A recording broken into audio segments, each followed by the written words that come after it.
We are wrapping up 2024 with a real economic bang because over the last few days, three things happened simultaneously. First, the Federal Reserve Bank came out and said you should expect less interest rate cuts in 2025 because they just realized inflation is still a problem. Number two, the United States Commerce Department put out a new report saying that our previous economic data was wrong. The data said that our economy was growing by 2.8%, which is a very high and strong number, but in actuality, it's wrong. The United States economy is actually growing by 3.1% according to the Commerce Department. That's even faster and stronger than we originally thought. And then we had a lot of everyday Americans saying, what do you mean? We're not feeling the economic boom. We're not feeling the economic growth because a lot of Americans are still struggling to find a job, to pay their bills, and get out of debt. And then we had the third thing, which was, of course, new concerns about government spending habits because of all the concerns about the government shutdown, which really shouldn't be much of a surprise, but these are things we want to be thinking about because all of this is going to set us up for a very interesting 2025. Now, the first thing that I want to talk about in this video has to do with many people being concerned about what they should do with their money in 2025 because I have received many comments, messages, and DMs of people asking if they should invest, not invest because markets are high, will markets crash? And I want to remind you of one thing as a random guy on YouTube who is not a financial advisor, who is not your financial advisor, which is if you are investing for the long term, be a long-term investor. Listen to what Warren Buffett says. Time in the market beats time in the market. So if you are a long-term investor, be a long-term investor. ABB, always be buying. If you're investing in broad basket funds, ETFs, index funds, like the S&P 500, you just keep buying when markets are up and when they're down. You buy more when markets are down because the markets are on sale, and we know markets go up and down. So if you are a long-term investor, it doesn't matter who's in the White House. It doesn't matter what's happening with the markets. You just keep buying for the long term. Now, of course, are there potential opportunities that will be coming? Absolutely. 2025 is going to be an interesting year in the economy. We're going to see a lot of crazy things happen. It's going to create a lot of opportunities for the financially savvy investors. But that requires you to, number one, have money to invest, and then number two, be able to find those opportunities. Now, if this is something that you might be interested in, that's why on January 7th, 2025, I'm hosting a free, live, and virtual wealth building workshop where I'm going to go over how you can set up an investing strategy for yourself. Number two, how you can find unique investment opportunities in 2025. And then number three, how do you actually research those opportunities?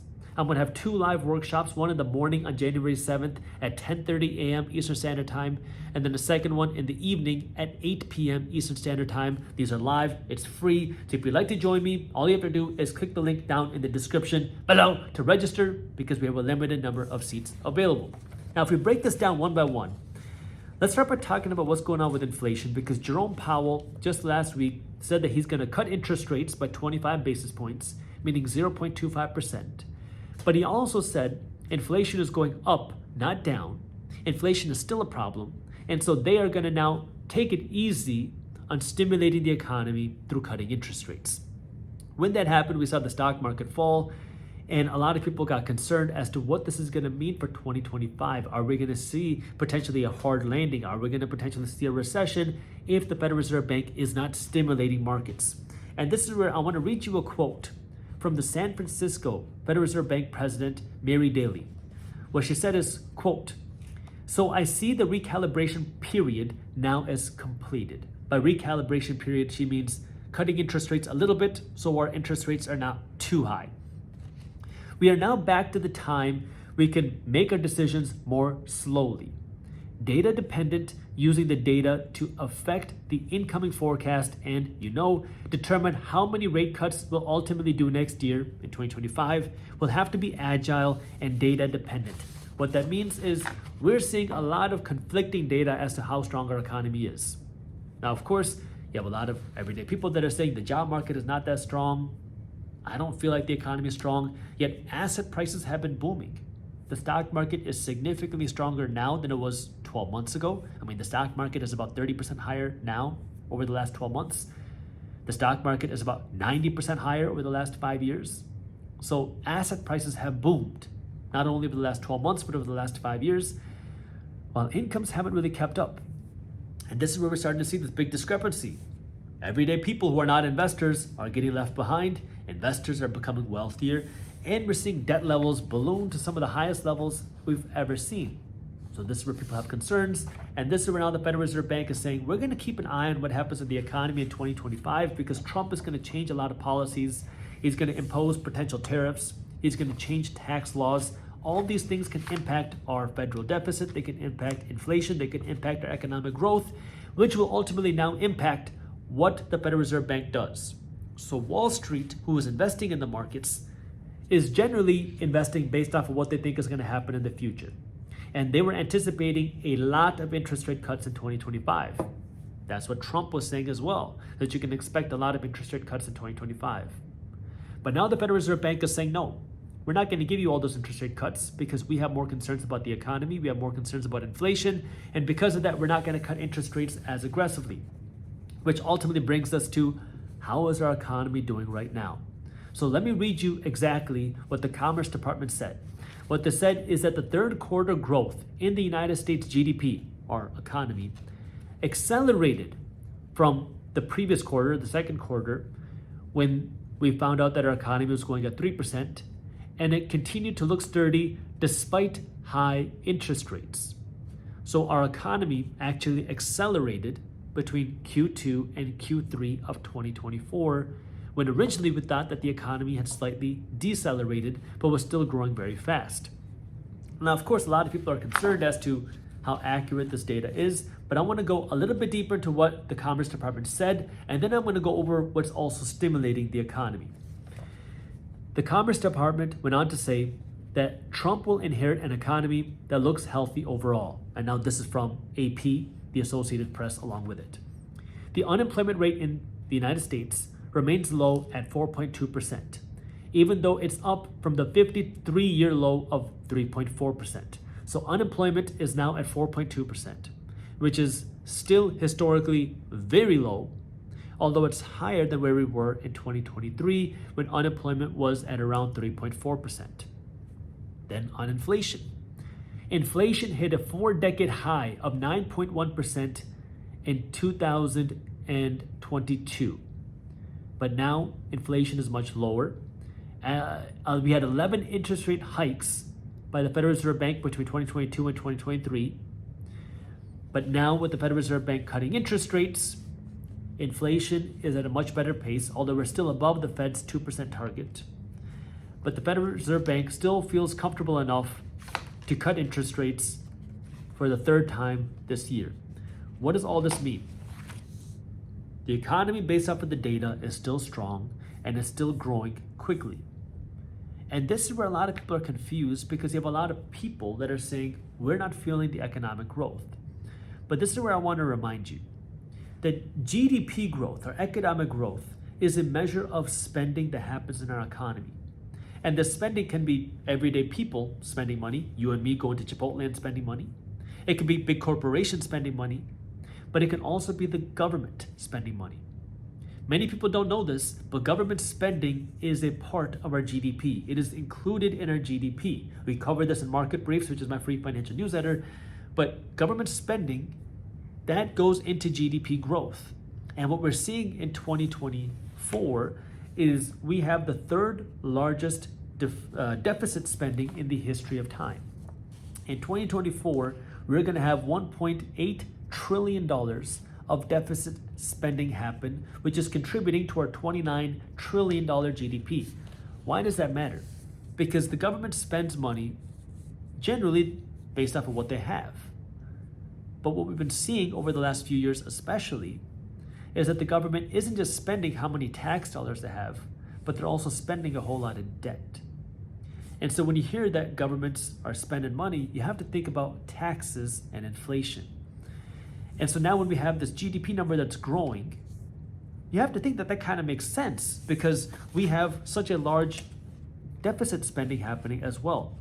In fact, if our GDP is $29 trillion and the government spent $1.8 trillion that they don't have, that means essentially 6% of our economy was created by money printing in 2024, which should be contributing to an economic growth. But this is where Jerome Powell kind of addressed this a couple of weeks ago, which is we're starting to see concerns because the United States government keeps ramping up our debt spending, our deficit spending. But our economy isn't growing as fast as our debt. I made a couple of videos covering this in the last couple of weeks. Now you have to think about this. If your debt levels are growing faster than your economy, you have a problem. You don't have to be a rocket scientist to understand this. If your debt is growing faster than your income, you have a problem. And this is what we've been seeing happen for the United States, especially over the last few years. And this is where the Federal Reserve Bank is kind of hinting that this is unsustainable. Yeah, our economy is growing.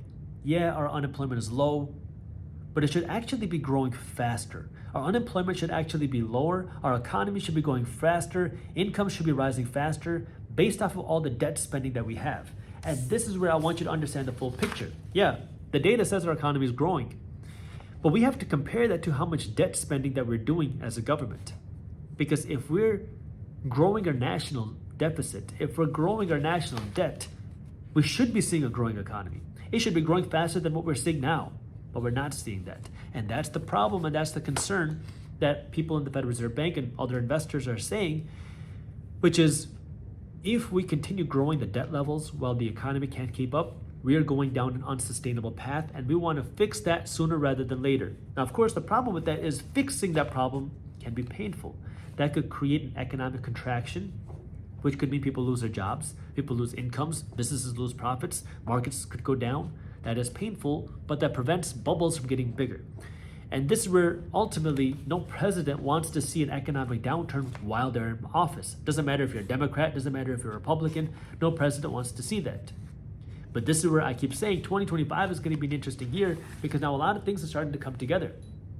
Now we're starting to see inflation start to ramp up again.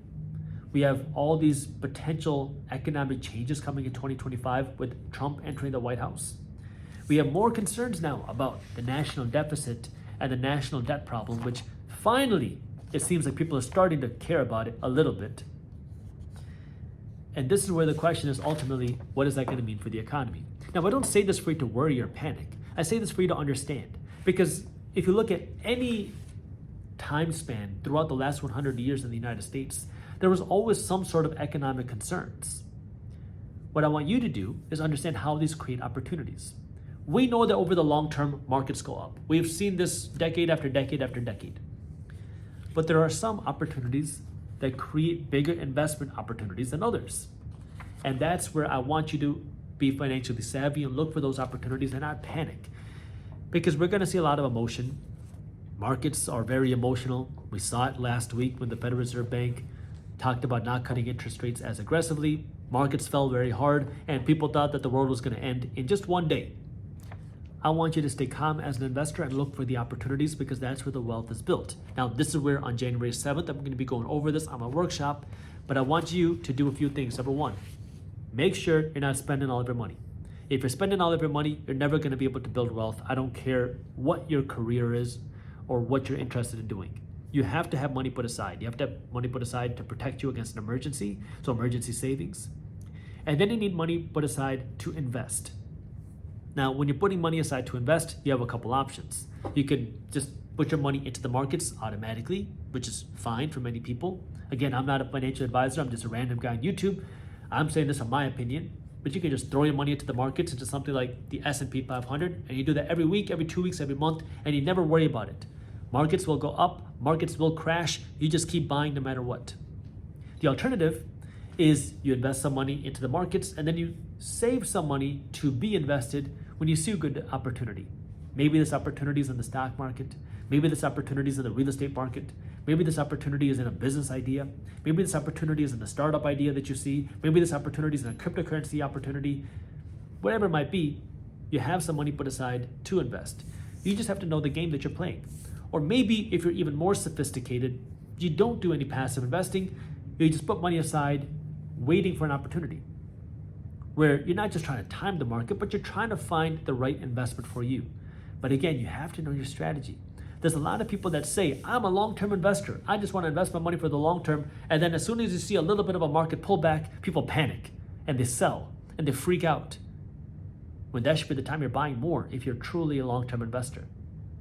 And that's why, really, investing success comes down to a lot of discipline more than anything else. It's less of what you're buying and less of are you sticking with your strategy for a lot of people. Because many people say they're a long-term investor, but then as soon as things go wrong, they panic and then they freak out and then they make bad decisions and then they regret it later. If you bought stocks right before the 2020 market crash, you would have saw your stock portfolio get slashed by 35% in a matter of days. But if you held on, you'd be much more profitable today. If you bought stocks right before the 2008 great financial crisis at the peak, you would have saw your stock market portfolio get cut in half over the course of years. But if you held on, you'd be much more profitable today. And this is where, again, assuming you're investing in a good asset. If you're investing in a broad basket fund, it's easier. But if you're investing in an individual company, you have to worry that that company doesn't go bankrupt. But assuming you're investing in a good asset, follow what Warren Buffett says. Time in the market beats time in the market. And with that, everyone, I will see you on YouTube tomorrow